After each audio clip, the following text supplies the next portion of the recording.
Hi, I'm Judy Vitale here with your weekly horoscopes at work for May 14th through the 20th, 2012. And boy, I know we've had a good run the last couple of weeks, let's face it. It's been nice and quiet, just a few little things happening. It's going to begin to change, and here's how.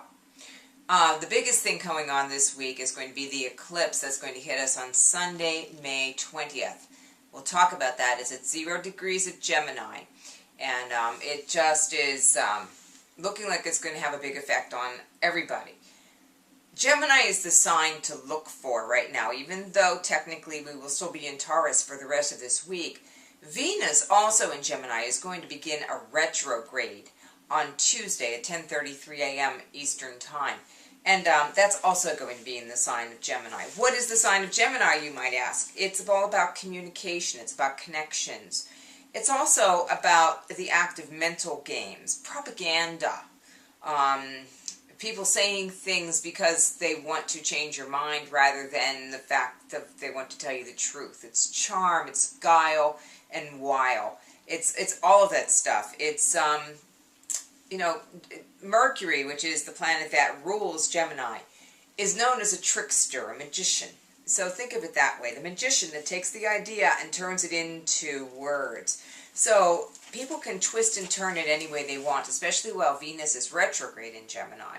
So be looking closely. I'll be giving you further information about all that's going on in Gemini, but I want you to pay attention to where this sign affects you in your life based on your sign. Now, day by day, Monday, Moon in Pisces. Okay, a little dreamy, a little quiet, Mercury trine Pluto. Good for thinking, okay? Good for getting some nice concentrated ideas together and for getting them out as well.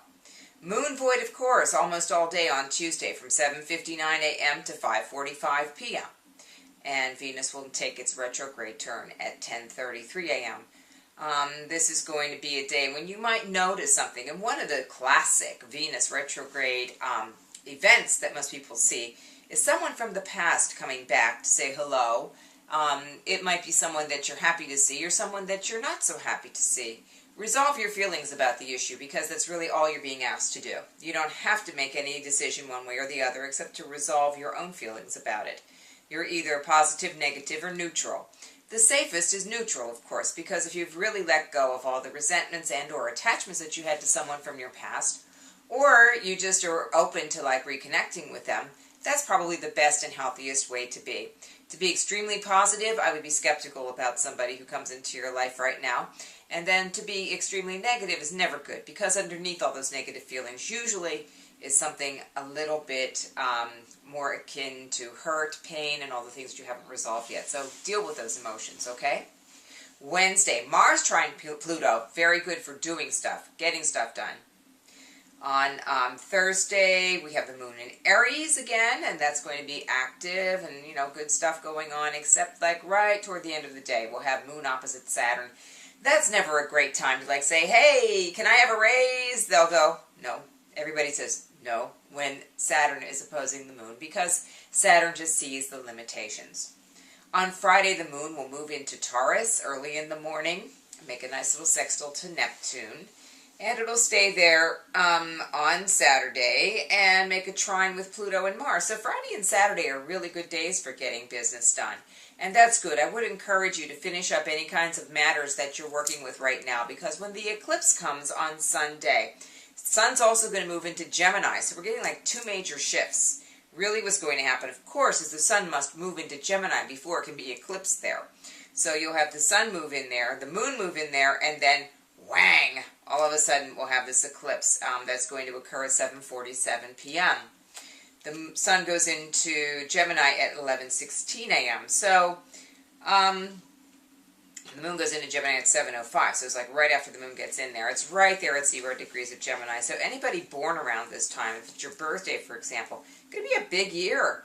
Big, tremendous changes happening. So eclipses are, again, for those of you who haven't heard me talk about them before, they are events that usually mean things happen to us rather than we're making things happen. The best way to make use of an eclipse is to find what area of life it will affect you in, and then take matters into your own hands by starting a new project with a solar eclipse. So something new in your Gemini house. If you want to identify what your Gemini house is, there are a couple of ways of doing it. Keep in touch with your daily horoscopes, which you'll find here on readthestars.com. And also, if you'd like to have a private video reading, you can go to readthestars.com, click on private video reading. You tell me you want that, I'll send you a little invoice, and you can send me $19.95 by PayPal or however you would like to do it. And as soon as you do that, I will give you a private video reading, and we can talk about how these things are going to affect you personally. I hope this has been helpful to you. If you have any questions, comments, or other things that you'd like to say to me, please address them to me at Judy, Judi, at readthestars.com.